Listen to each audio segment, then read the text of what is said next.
to make you feel really included and empowered as a young athlete and a woman.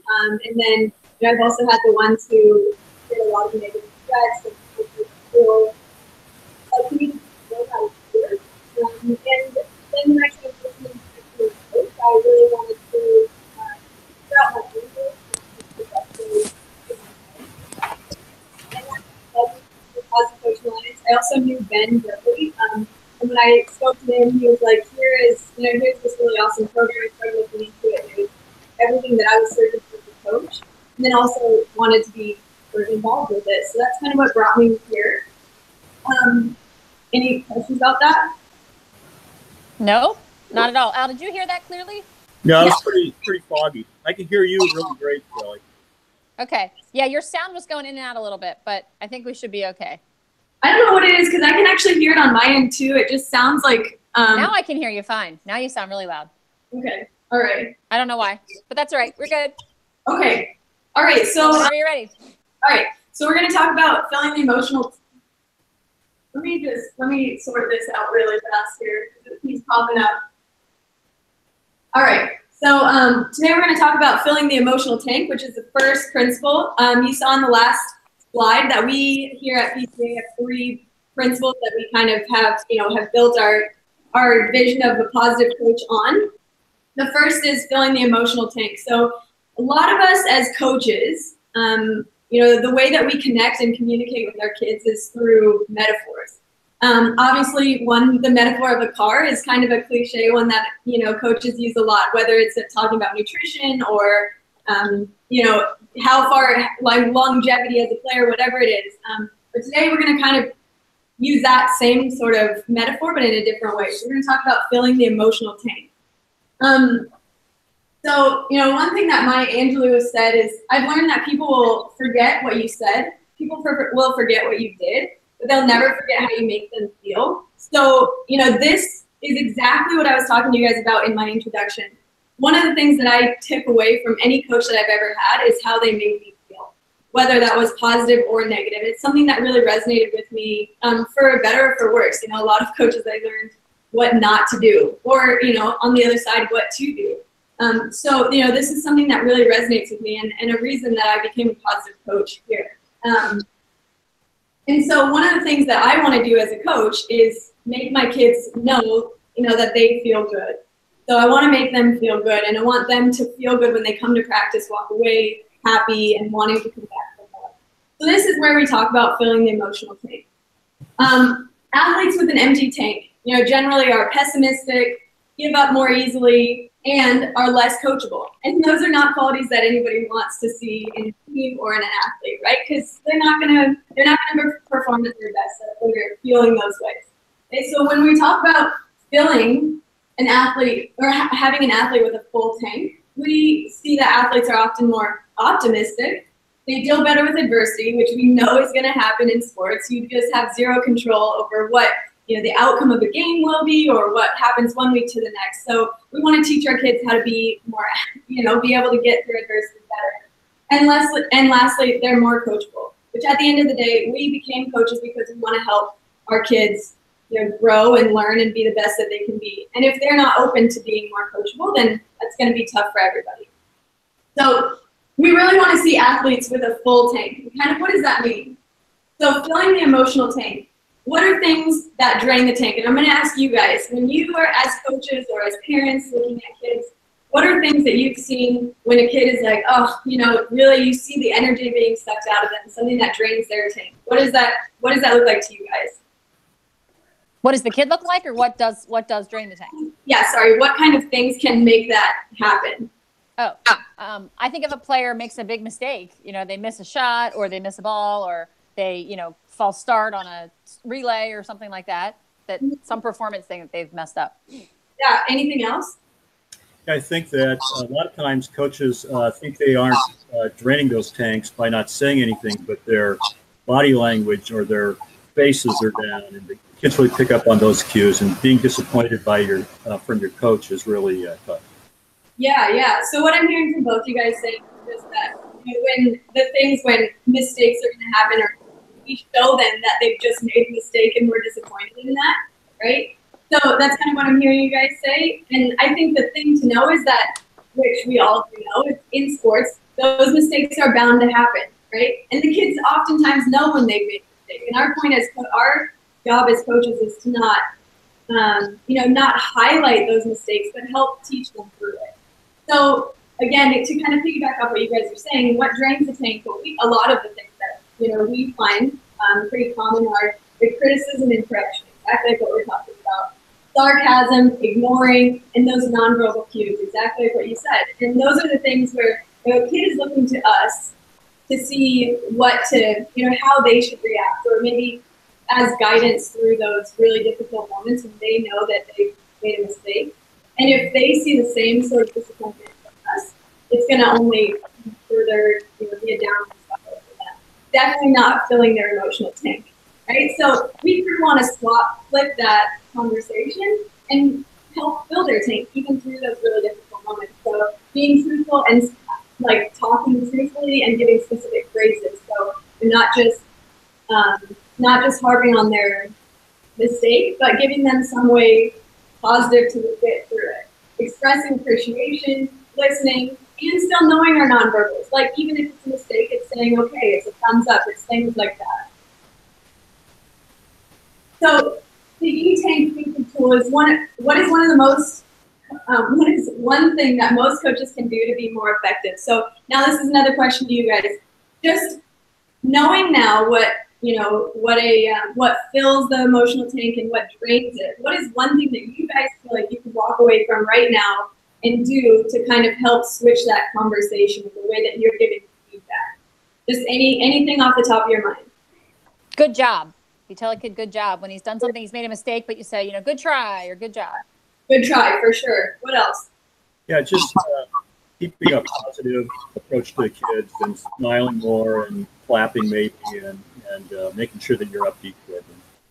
Yeah, so I think both of you guys are kind of saying the exact same thing in different ways, right? It's saying good job or saying something positive. So we at PCA, the one thing that we want to try to get all of our coaches to walk away from, if you just walk away with one thing, it's that you can increase the amount of positive things you say to a ratio of 5 to 1. And I know that sometimes sounds like, whoa, that's a lot. But if you just think about it, 5 good things, even if it's just a good job, good try, nice effort, not anything where you have to praise, but you're just saying one small thing, and a 5 to 1 ratio, we think that will increase the output of your team. Okay? Exactly. So just up your positive to negative ratio.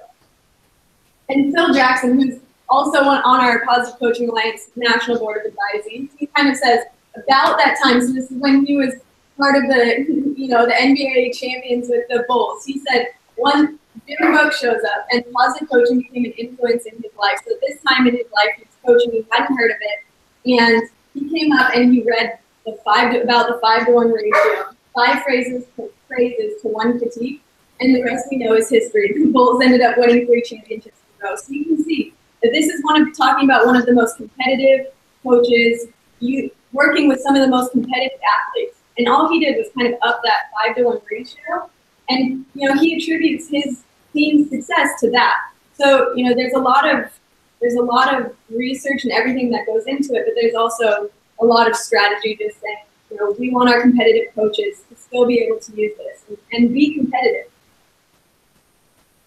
So this is kind of he says it better than I do. So here's the video, we'll watch that, then we can talk about it afterwards. Okay, so we'll just skip through that. Yep, that's fine. Cool. So here's the scenario for you guys, all right? So we'll kind of open it up to conversation here. So that athletes thrive on positive feedback. Okay, so we're talking about this, but your team has been struggling and needs a lot of correction. I personally actually just went through this season. So I align a lot with this scenario. I want you guys to tell me, as a double goal coach, how can you give feedback to improve without discouraging your kids? And so you guys talk to me now. If our team is really struggling, what can we do to still give them the feedback that they need, but make it in a way that's not discouraging? Well, I think I'd probably make them practice harder. Practice harder? Yeah, practice harder, because then they'd be better on the field. Okay. And how do you think, how can we, how can we make our team practice harder? So I'm going to dive in a little bit deeper to what you're saying. How do we get our team to just practice harder?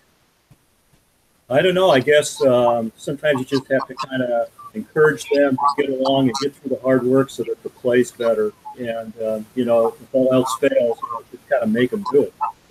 Yeah, what I love that you said there is that we want to encourage them to work, to focus on their effort, right? So that we know that we're not driving them by, we need you to win, we need you to do this, or you didn't do this, right? It's encouraging them to focus on their effort, because if we can get them to focus on their effort and just work hard, then eventually it will start to, that'll start to circulate through the team and kind of, translate into the game if we focus on that, right?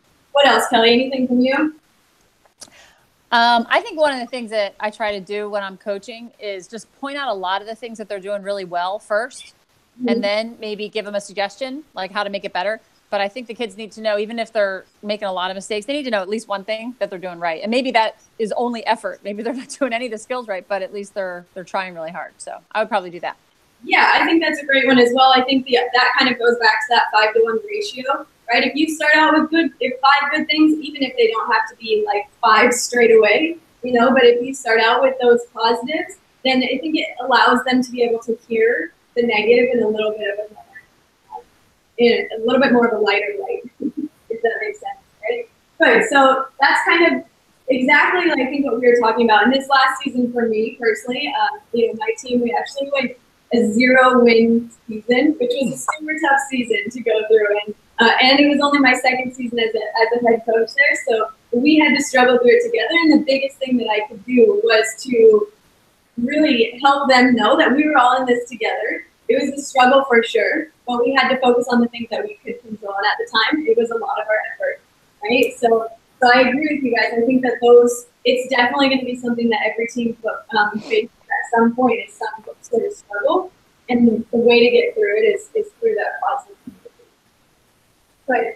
So the E-Tank toolkit. So these are tools for effective receivable feedback. Okay. So these are the things that we want to try to sort of, when we're giving feedback, and we're talking about going through these really struggle moments with our team, the way that we kind of want to communicate with them, these are the things that we think are really important as a coach. So the first thing is we want to avoid those non-teachable moments. So right after, let's say in soccer, one of my girls tries to clear a ball off the line and it ends up going in the goal. She obviously knows that she just made a mistake. I don't need to be there on the sideline saying like, what the heck, right? Because she knows, her team knows. And those are kind of non-teachable moments. So those are the moments when we don't really need to say much there. Or at least we don't need to say anything bad. Maybe it's nice try, but it's not anything that harps on them further. Right? The next thing is criticize in private. So I think that this probably makes sense a lot to you guys, but we don't want to ever be calling out a kid in front of the team, right? Because that's, once again, it's kind of going back to that first thing. It doesn't really help bring out the most in kids. I think instead it helps bring out a little bit of fear, right? The next thing is ask permission. So here's something, let's say Kelly, as we're doing a shooting drill or whatever, and Kelly shoots a shot and misses. And I say, do you mind if I give you feedback on that? If you say no, then I let it go, right? What do we think the value in that is? Anybody? Any of you guys? I think it shows respect for me. Yeah. I think it's probably rare that coaches show blatant respect for their athletes by asking them if they want to hear something. I'm used to coaches just telling me everything, telling me, good, bad, everything. So I think just shows mutual respect. Yeah, exactly. I would agree with you completely. And I think that mutual respect goes a long way, right? If the kid doesn't want to hear it, they know they made a mistake, then we'll let it go. If they do want to hear it, then they're clearly telling you that they're open to receiving that feedback. The next thing is use if-then statements. So give me an example of that. I'm sorry, is it Al?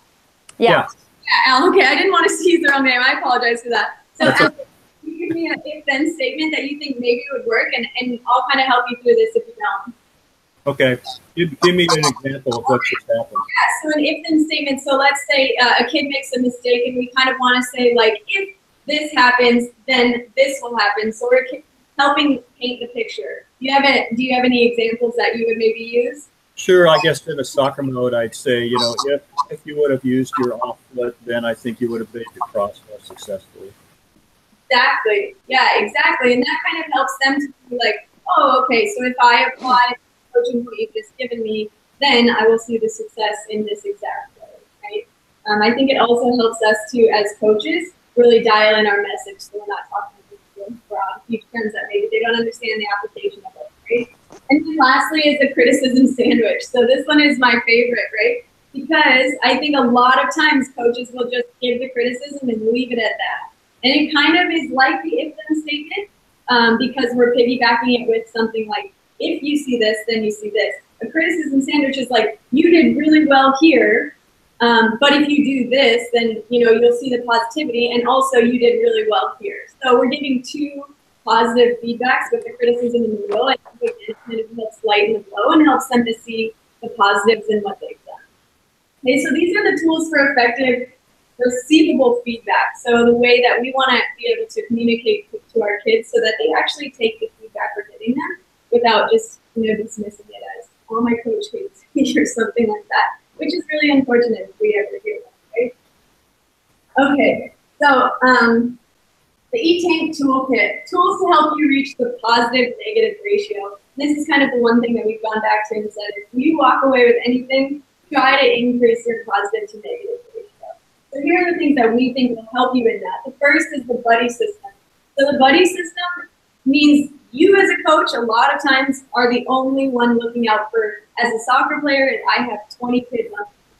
And to be able to see what every single one of the girls is going through is really tough sometimes. So we developed this buddy system to kind of give some responsibility to those kids as well so that they can look out for each other. Because we also think it's really important that that's coming from within, right? From within the team, not just coming from us as the coaches. So the buddy system is we pair some kids off together to look out for each other, right? And then they're the ones who can kind of help. It lessens the role as the coach to have your eyes on every single player, although you should, but not with, as micro focused, and be able to have that responsibility from the players. The next thing is positive charting. So I'm sure that you guys have heard this phrase before. One that really stood out to me when I was first becoming a coach was your coaches see what they want to see, which I think is a really unfortunate phrase, but it's kind of true. And we have to, as coaches, be really aware of that. So, if we think that one kid on our team who's really struggling through practices or games and isn't getting much playing time, the more that we see the negative things that they're doing, the more present it's going to be. But if we kind of change our mindset to see one of the positive things that they're doing or two of the positive things that they're doing, then it allows us to see like, okay, they're trying this or they're trying to implement this or they're working really hard, whatever it is. So the positive charting system is literally that you create a chart with your team name, with every person on your team on it, and you're just looking for one or two positive things that they do, and you write it down so that you can see it. And at the end of the game or whatever, you can bring that up to them and say, hey, I saw that you were working really hard at this time. But it helps you to see the things that you want to see. And the last thing is the winner's circle. I love the winner's circle. I think it's awesome. Let's say at the end of practice, at the end of games, everybody brings everybody in together. We always have our little breakdown, whatever. And the winner's circle is, we go around 5 seconds on each player and say, you worked really hard. You did this today. You did this. And then everybody's clapping together and supporting each other in that winner's circle. It's something that I implemented to my team, and I love it. I think, even it just allows everybody even to walk away from practice with a smile on their face, even if practice wasn't, awesome or we didn't end up winning the game. As long as everybody was like, oh yeah, we were in this together, we did it, you did awesome, and I did awesome, then it's a good little tool. These little, just so you guys can see, these little yellow things on the side here, you guys have your double goal coaching booklet. These tools are further discussed on the pages here. So if when you walk away from today, those are going to be there for you. You have a little bit more information after this. So I know you guys have seen this before. The PCA's coaching model we talked about the three principles, right? The first was feeling connected. The second was knowing that you can improve constantly. And the last one was being able to perform with integrity. And the first principle of that sort of the metaphor is filling the emotional tank. The next metaphor we're going to talk about is the elm tree of mastery. And so we'll dive into that. All right. Yeah. Well done. That was like 20 minutes on the dot. That was impressive. Good. So a little bit longer than my last one. Yeah, no, that's, I mean, 20 minutes is just a ballpark. Yeah. Some people, this is the first principle. I have a tendency to go longer on this principle than I do on the other ones, just because I like it, and it's the first principle, and I think it's really a foundation. So I've been told many times, like, I go about a half hour on this one usually, because I do a lot of activities with this principle too. So I get people up and moving around and talking. And so it takes time to do all that stuff. Totally. And I think you could see, like, for me, I think I would feel the same, Kelly. This one speaks the most to me. And I definitely would love to do a lot of activities with it as well. So I could see how this one would go the longest for sure. Yeah, we would. I mean, in these demos too, you're welcome to practice some of your activities that you would do. Okay. It's good to know that I feel very confident that you know the content material, but this is really a chance for you to practice, even though obviously it's just Al and I here. But it's for you to say, hey, get with a partner, or move over here if you have blue sneakers, or talk with a partner. How would you do this? This is the opportunity to do that, because sometimes just the wording of how you set up activities, Al and I can go, you might want to rephrase it this way, because the coaches in your room are not going to understand what you just said. Things like that are just really helpful. Yeah, that totally makes sense.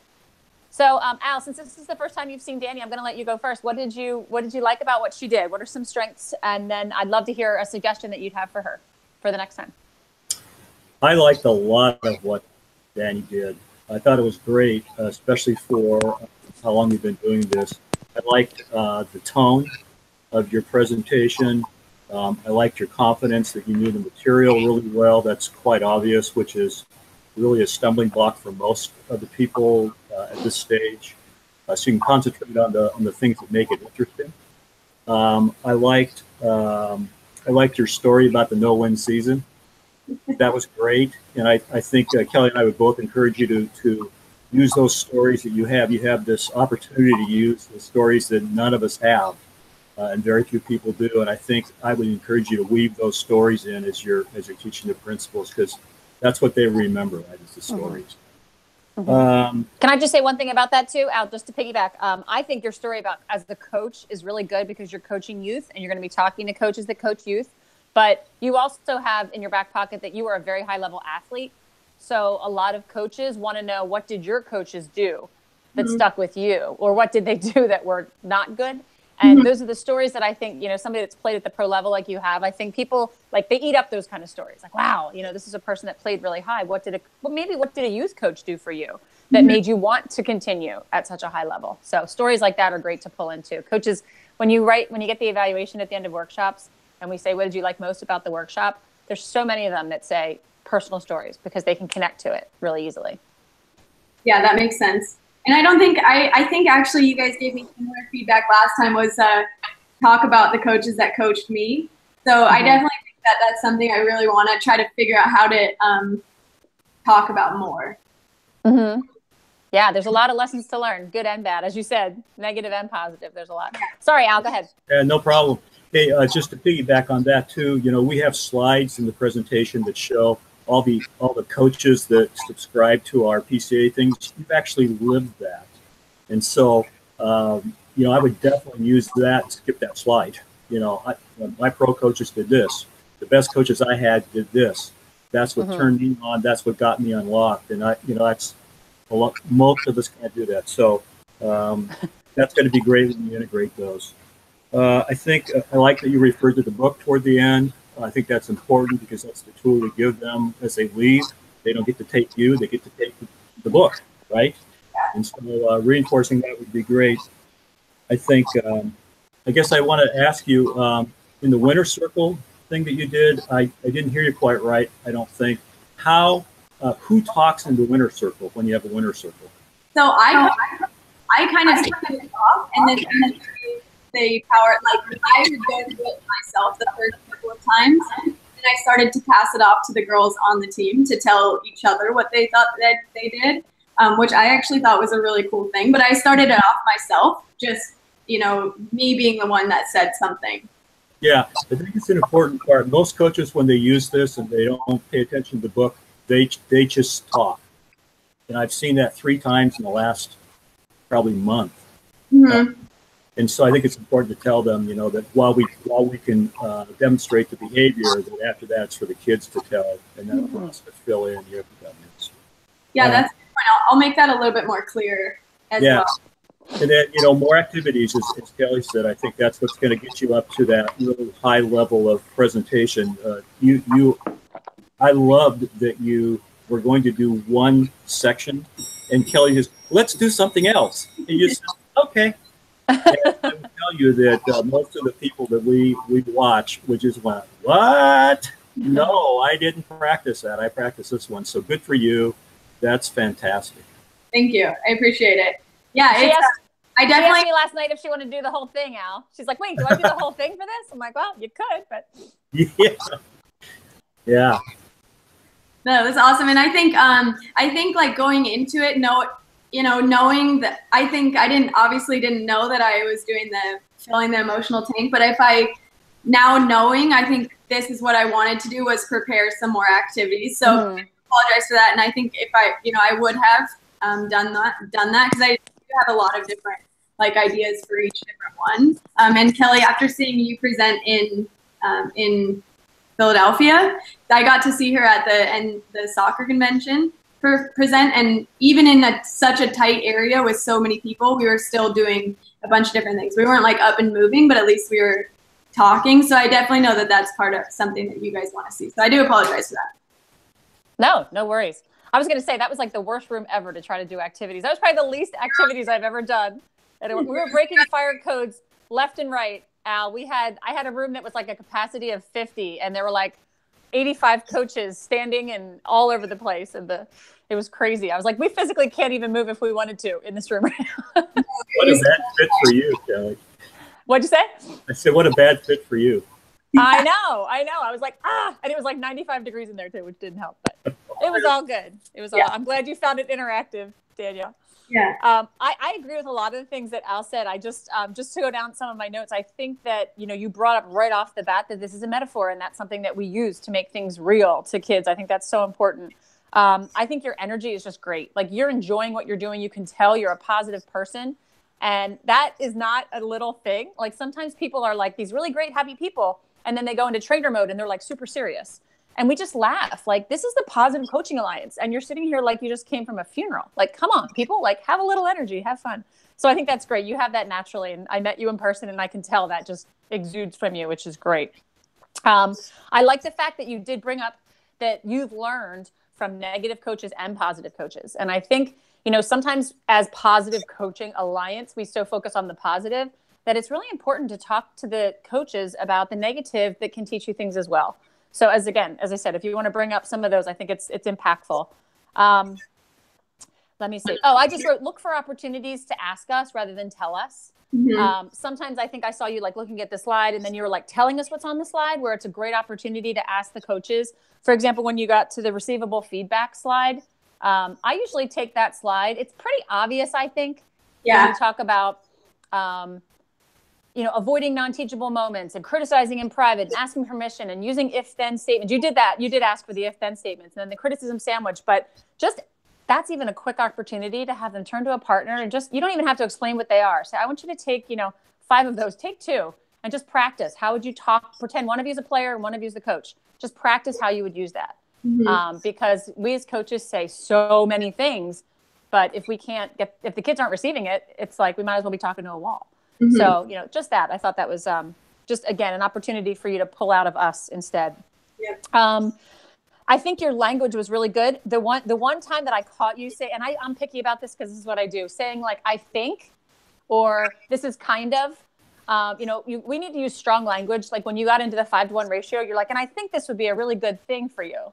And I was cracking up. I'm like, yeah, hold on a minute. So that was it. I have, hold on half a second. People are emailing me saying that Link is not working. I'm getting all these emails popping up from Carolyn and Ruben that the link is not working. Did it work right away for you, Al? Yeah. That's weird. Okay. Give me 1 second. They're trying to join in, and I'm like, my emails pop up on the side of the screen. Hold on 1 second. I want them to be able to join if they can. Hold on. Sorry, guys. No worries. Andy, where'd you coach last? I coached at Purdue Northwest University, which is just outside of Chicago. But now I'm living in Portland, and I'm coaching an under-13 girls team and working with a semi-pro men's team. Semi-pro men's team. Oh, wow. Yeah. So, That's cool. yeah, totally different learning experience. The language that you have to use between the two is very different. Yeah. Oh, I'm sure. I am sure. It's pretty fun. Yeah. The only other suggestion that I had was give specific examples. So you gave a couple different examples of like, you did really awesome. Or when you were doing the criticism sandwich, you said like, you did really well here. And then this is what you need to work on, but you did a really great job here. Like use actual sport examples, use them from soccer. Like, I really like the way you got out wide for that pass. Maybe when you do, make sure, just give them concrete examples. And if you're doing, obviously, your sport, whatever workshop you're doing, if it's little league or basketball or whatever, know your sport. But that's why in the course, I always ask you for like sport specific examples so that you have them in your back pocket to pull out and use. And then again, for the tools, I like to, how you got us in the book, this is a book, this is a resource. I saw your whole face get more excited about Winter Circle. And, that to me is like, yeah, it's working. This is great. Mm-hmm. So I thought that was very cool. What else? Yeah, that's all I have. I just, again, when you said like, hello. Sorry. That's okay. When you were talking about Winter Circle and you said like, you're awesome. Like the Winter Circle, when you're talking about truthful and specific, give them examples of something truthful and specific that you can do in a Winter Circle. But I'm excited. I'm excited for you to do your final and get out there. My one question is, Al, is there an opportunity for Danielle to do this live in your office instead of doing another hangout for her final? Probably. Yeah. Okay. Yeah. We should be able to set that up. Awesome. That would be awesome. I would love to do that. Yeah.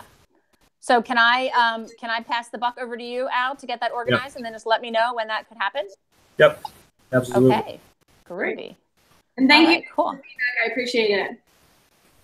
Welcome. All right. Well, I think Chad's here. He was here. I think Chad's here. Chad, hello? Chad says Emily, but Chad, can you hear us? He was here for a little while. I saw him. He peeked in. Yeah. He's probably getting breakfast. It's so early in Hawaii.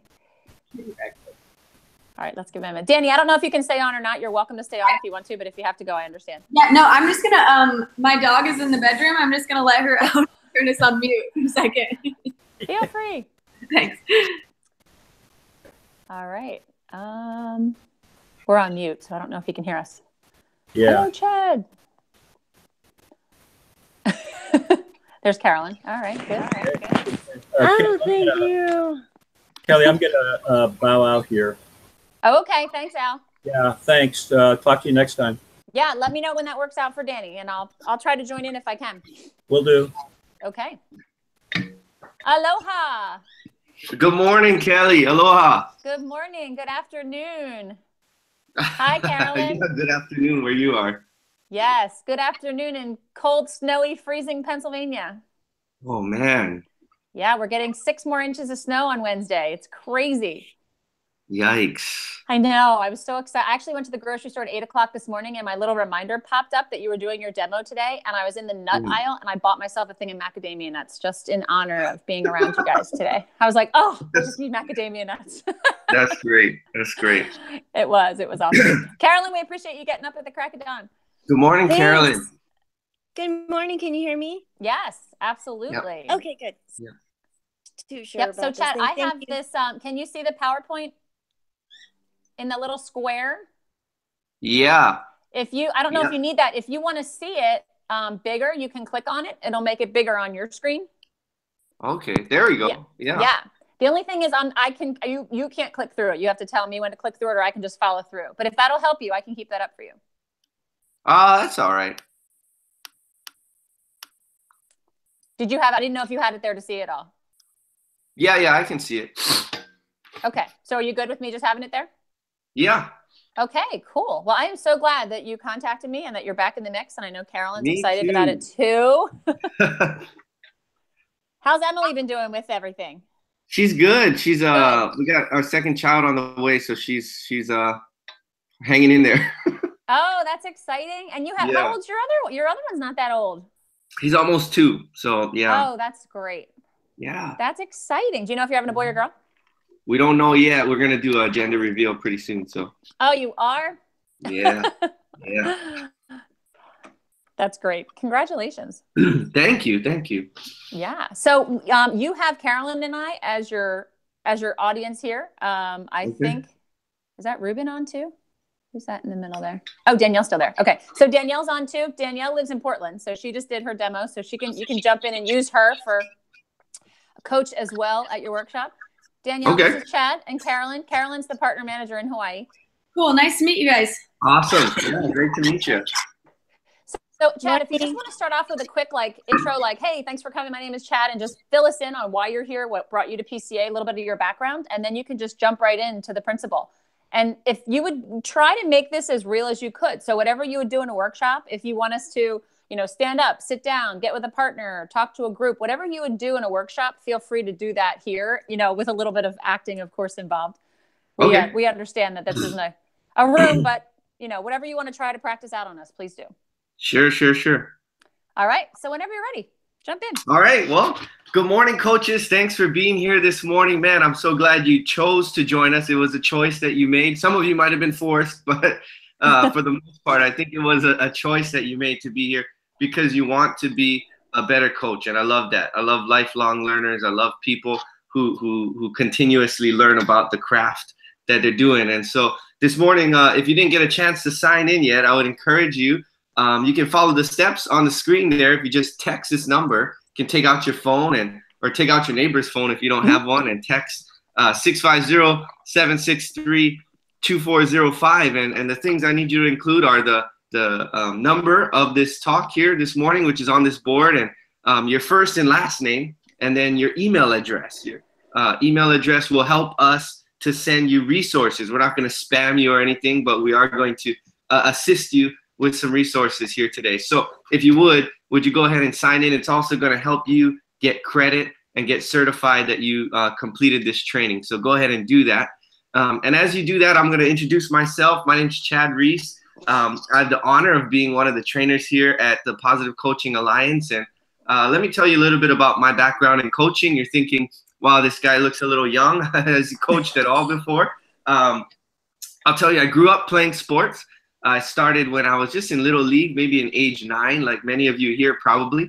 I started playing basketball, and then throughout middle school, I actually played basketball, volleyball, and track, so a little bit more. And then in high school, I took on football, basketball, volleyball, and track. So some of the teams I played for, we won, different awards and championships, but nobody cares about that, right? No, I'm just kidding. Well, I care about that. We won a Division II championship, and after high school is really when I started to get my coaching under my belt. And I would tell you that as soon as I graduated from high school is when I jumped in and just started being around the teams that I played for and helping to clean up and just being around the coaches.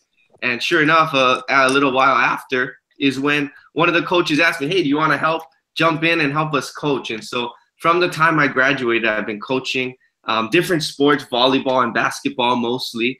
And most recently, I spent the last 3 years coaching the boys varsity volleyball team at the high school that I taught at, Kalani High School here in Hawaii. And so brought the boys on, and we actually started a JV squad as well. So things have been going really well at Kalani. But one of the reasons why I chose to jump on at PCA specifically is because as a coach, man, I loved the philosophies that they brought to the table. I mean, it was just part of what I already did.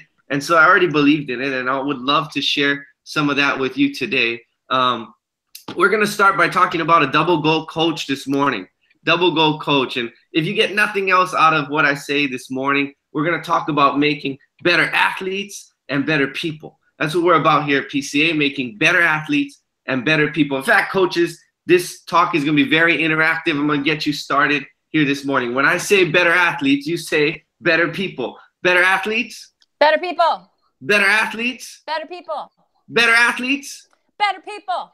That's right. That's what we're all about here this morning. So if you get nothing else, remember, we're here to create better athletes and better people. And you might be thinking to yourself, who are we at PCA, at the Positive Coaching Alliance? What is this all about? You know, what do these people do? Well, I'll share with you very quickly that we train yearly, annually. We'll train over 80,000 coaches across the nation. We'll train 80,000 coaches. Over 3 million youth athletes are trained by us each year, and we'll give 2,500 live workshops, and we actually get over 1 million hits on our PCADevZone.org website, which is one of the tools that I'm going to give you today as a coach. It's like a WebMD full of resources for you as coaches, as parents even too, how to deal with different situations with your athletes. All right, so that's a little bit about what we do. But this morning, we're going to talk about positive coaching. Positive coaching.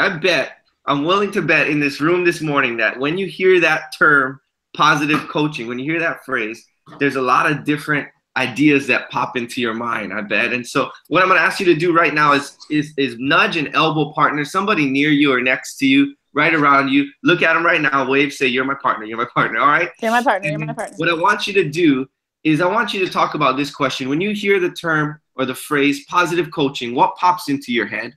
When you think positive coaching, what's the first thing that pops into your head? I'll give you 30 seconds. Go. Fun, supportive, energetic. Do I have to actually wait? Loves your job. No, you don't have to wait 30 seconds. Okay. We're pretty quick. Awesome. All right, 30 seconds is done. Hey, can I get some volunteers, coaches? What did you and your partner talk about here? What does positive coaching mean to you? Any volunteers? What did you guys talk about?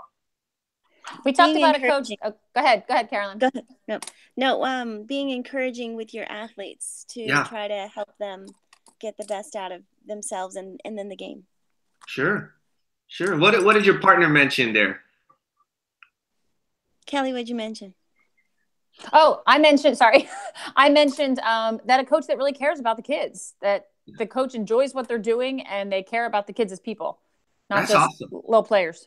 Yeah, that's good. Very good. I think those are some things that pop into our mind as well. Some other things might be like positive, right? That sometimes in sports, in athletics, that could get a negative connotation as well. Like, man, positive, like they're just gonna high five everybody and they're not really about winning, or they're not concerned about being successful. And so I want to tell you that here at Positive Coaching Alliance, what we're going to talk about today is when we hear that term positive coaching, we're actually talking about creating an atmosphere that supports the best possible performance for your athletes. We're about creating an atmosphere that supports the best possible performance for your athletes. And so it's not about losing necessarily. We're about winning, but we're about doing it in the most positive way. And so we actually have a lot of research on this. There's a professor of psychology at University of North Carolina. Her name is Dr. Barbara Fredrickson, and she actually said this. If I could get one of the coaches in this room this morning, would you volunteer and read this quote at the top of this slide here from Barbara Fredrickson? Sure, I'll read it. It says, there's a perception that the best way to get what you want out of employees or players is by negativity or threats, but negativity doesn't work as well as positivity. Positive emotions are especially contagious, and a leader's positive emotions are more contagious than anyone else's. That's right.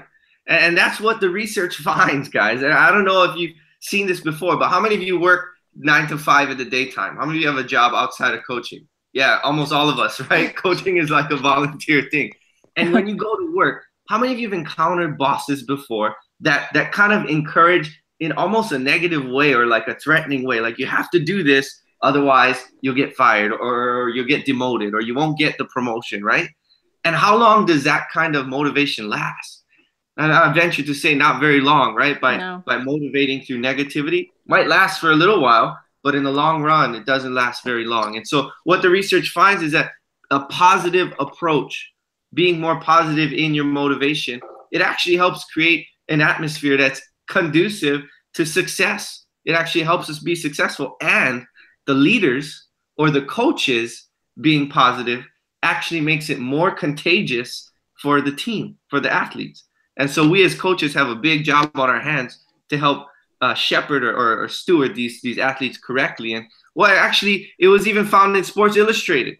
And I know that's a big top level media magazine. And it says this in Sports Illustrated, an article in 2015, it said, study after study shows the benefits of a more positive approach. And they talked about our organization, PCA, in this article in Sports Illustrated. And so it's in the mainstream media. It's all over the place. The research shows, studies show that positive approach always benefits the athletes or the people that you're working with. And so if you're not convinced by this point, coaches, all right, I'll tell you that even elite athletes and coaches are talking about this. This is something that they all agree with.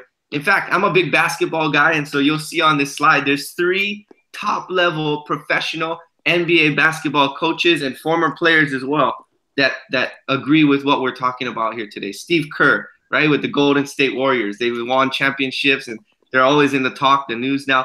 Brad Stevens as well. Doc Rivers as well, a championship coach, player as well, that they agree that a more positive approach works best for the athletes. And so we've talked about what positivity does for your players, right? And I don't know if by this point I've convinced you that you need to be doing this. This is something that you need to be engaged with. But you might be asking the question, what does negativity do to my players? Well, what about a negative approach? I grew up with a negative approach, right? What does that do to players?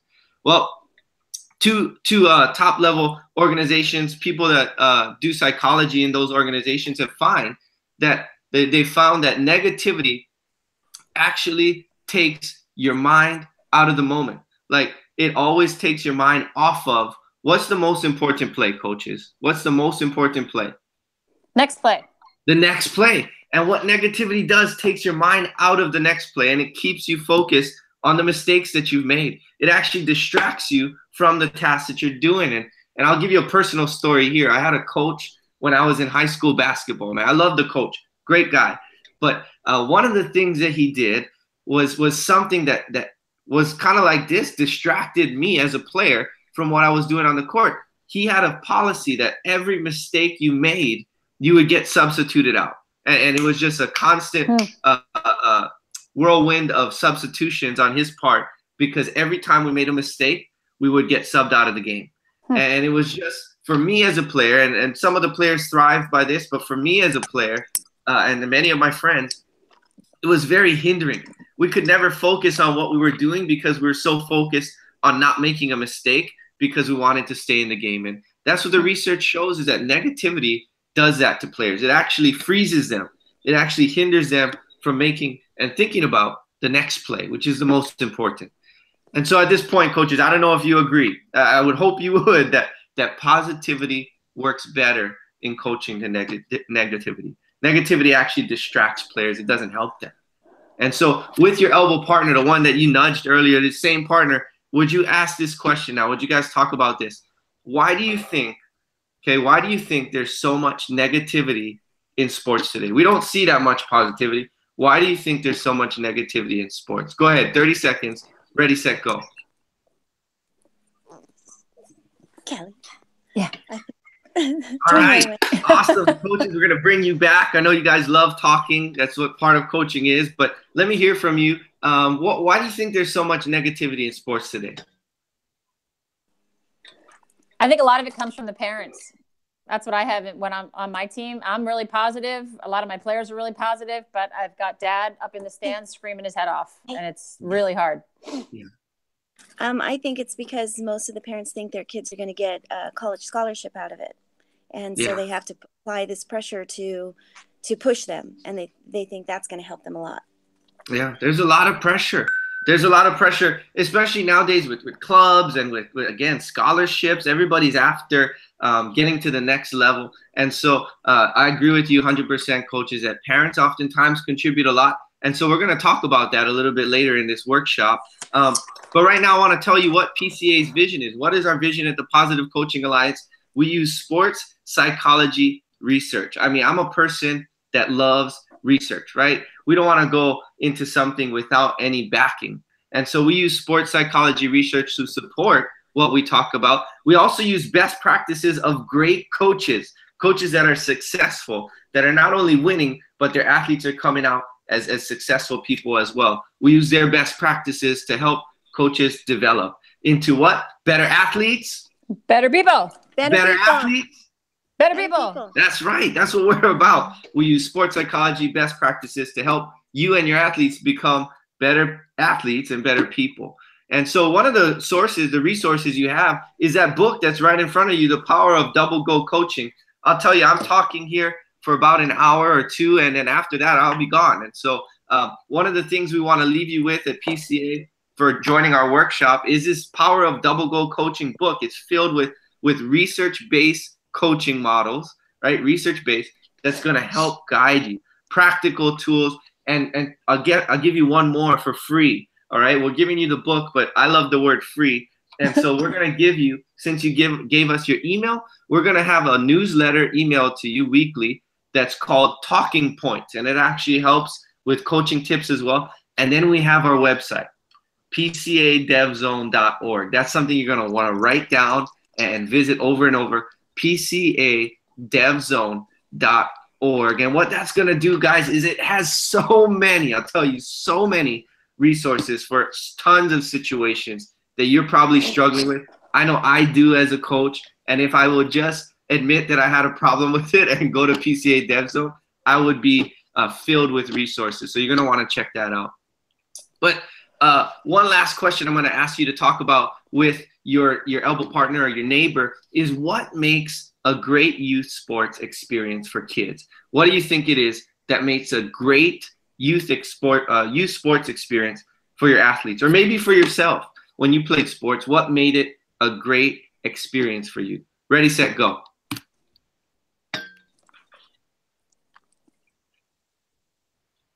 All right, let's come back together.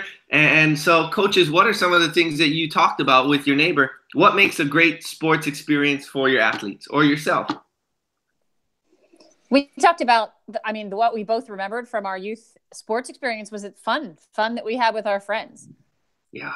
Like that. It's like snapshots in my head of all the laughing and laughter and just goofy fun that we had. Yeah. Anybody else? What else did you guys talk about? I remembered when I struggled that my coach actually asked me if something was wrong. So they asked me if they showed me that they cared a lot about me, not just if I was playing. Yeah, that's good. That's good. And that's the same things that I remember as well. Like we never remember, I might remember some of the games, some of the wins and some of the losses, but what I really remember is how much fun I had with my teammates, right? Lifelong friendships, and then my coaches and how I felt when they took time to really nurture me and to really coach me and help me get better at what I was passionate about. And so I agree with you 100%. And here at PCA, we think that there's three things. We believe that there's three things that create a meaningful experience for your athletes. And number one is feeling connected. Somebody say connected. Connected.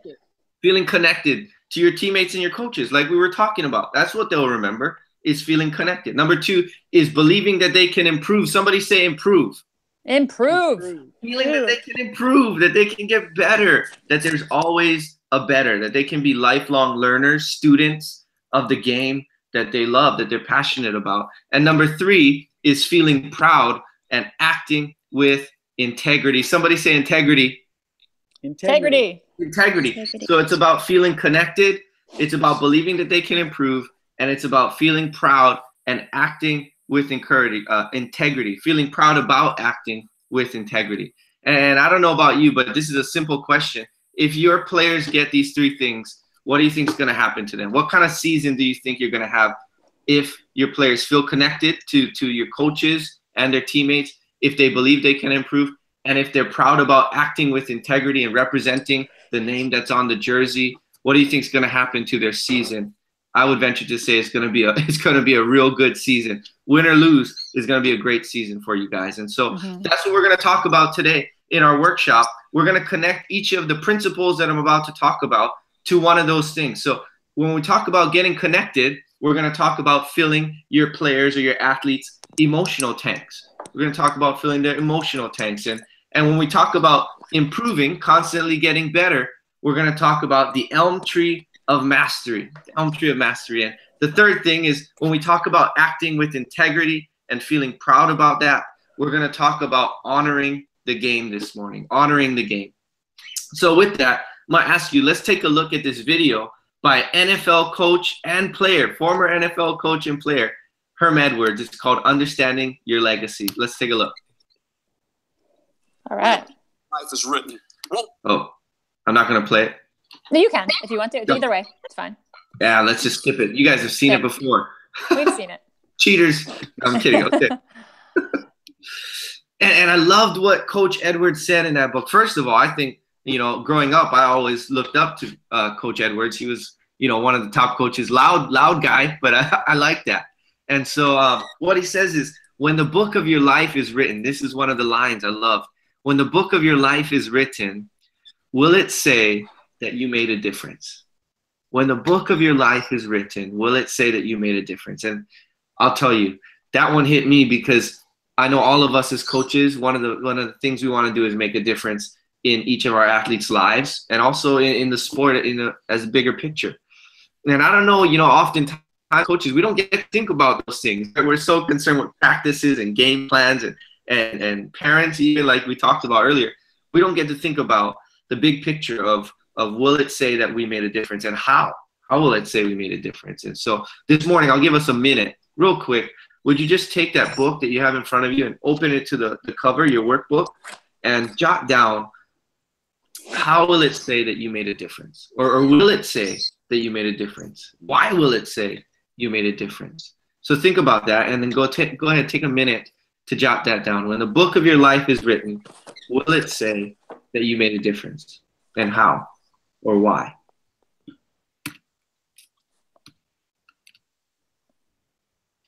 Awesome. So as we wrap that up, coaches, I hope that was encouraging for you. I know oftentimes I didn't take time to think about that, but I really hope that was an encouraging time for you to write down, how will it say that I made a difference at the end of this, when I'm done coaching, how will I have made a difference? And so this morning, we're going to dive right into our workshop. And again, we're focusing on the double goal coach, the double goal coach. And what was the double goal coach's mission? To create better athletes and what? Better people. Yeah, better athletes and better people by not only winning. It's about winning. We're all about success at PCA, but we also want to teach life lessons as well. So we're going to dive into our first principle this morning, which is about filling your athlete's emotional tank. And that's where all right. Thank you. Yeah. Thanks, Chad. That was awesome. Thank you. Yeah, good timing too for that. That's a lot. Sorry, I'm a little under the weather, so my voice isn't, 100%, but. Wow, if I was under the weather, I'd be excited to see you over the weather. That was great. Agreed. It's funny, just real quick. I went to my daughter's first lacrosse game last week, and the high school team were there, and the girls that are seniors in high school right now, it's the first grade that I coached when they were in second grade. Oh, and wow. Now they're seniors in high school. This is the youth team. And so one of the girls, she said, oh my gosh, Coach K, I love being on your team. And I said, really, what's one thing you remember from being on our team?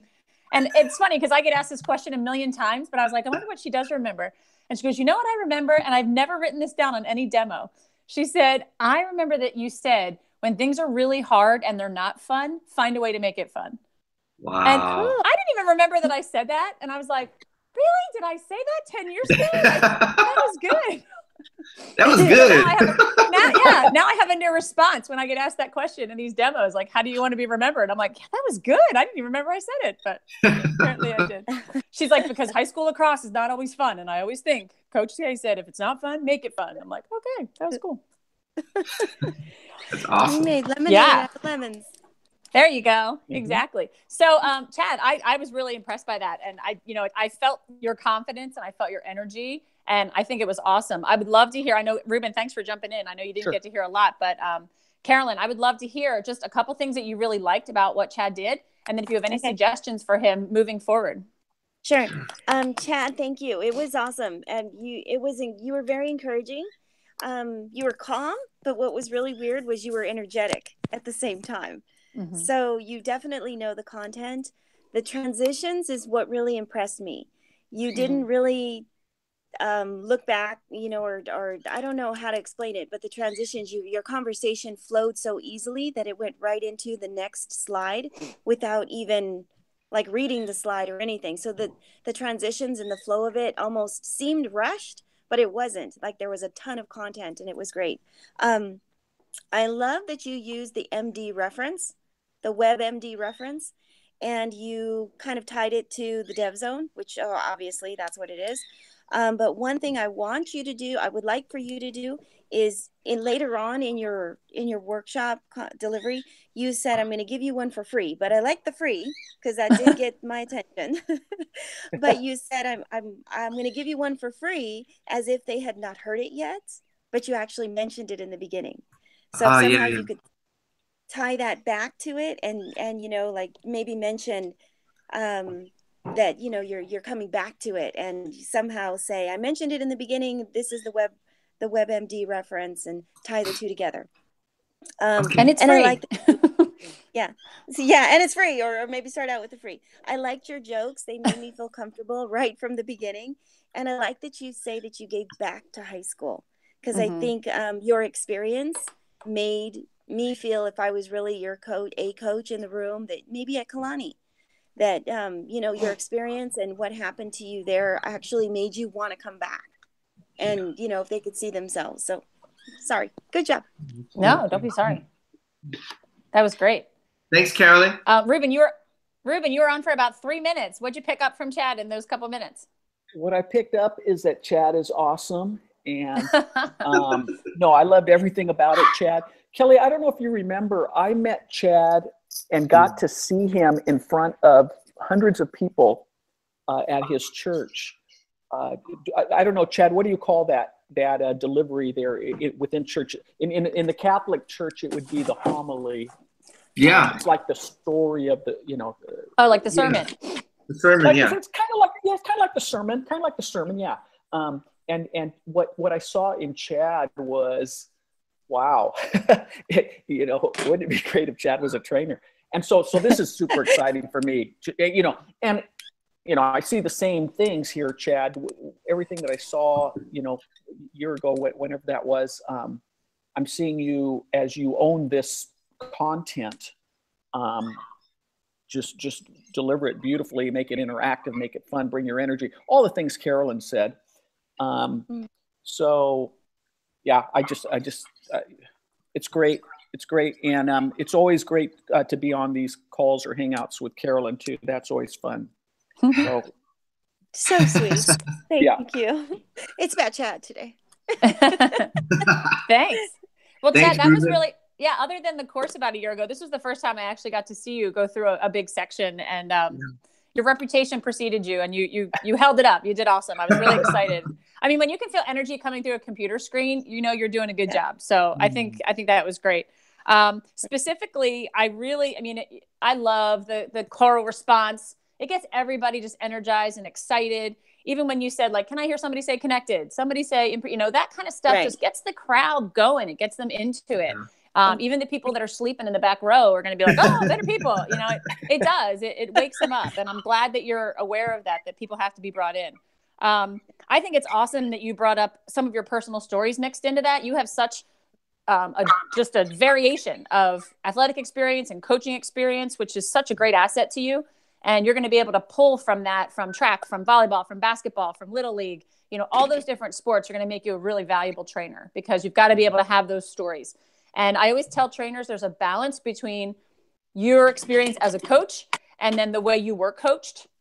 And I think the jury's still out on which one's more effective for coaches, because I think sometimes coaches really like to hear, gosh, what did a coach do for you? And the story that you brought up, I'm going to just ask you this because I'm curious. You talked about your high school basketball coach, that every mistake he pulled you out of the game, which to me is a pretty negative memory of a coach, because you said it hindered your progress. It made you nervous. And then the first thing you said was, gosh, we loved him so much. And I was just thinking, obviously as a person, you loved him. This is what he did as a coach. And I'm just thinking, if I was a coach sitting in your workshop and I heard and I was thinking, well, I'm a pretty negative coach too. I yell at my kids, but they still love me. So it's okay that I yell at my kids. Yeah. And it's okay that I take him out for mistakes. Like, I don't know if that was something that Carolyn picked up on, but when I said it, I was like, oh, I get it that you love the guy and this is what he did for you.